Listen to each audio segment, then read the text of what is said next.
Go inside the world of the Starz original series Outlander with a deeper look into episode 106. It's taken from one of the more memorable passages of the book, when Claire suddenly finds herself in the hands of Jack Randall.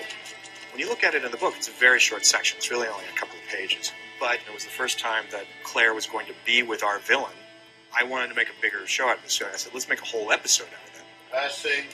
Let's just expand it and make it a big cat and mouse game between Jack and Claire. Action. All this time living with savages. It is their land, and we are occupying it.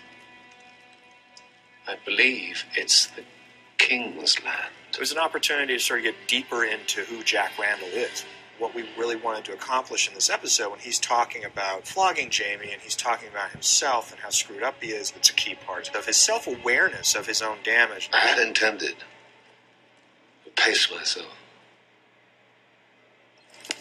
His own self-loathing, how he views himself, that he's a monster, but he's become a monster because of Scotland and what they've done to him, and ultimately his embrace of that as a character.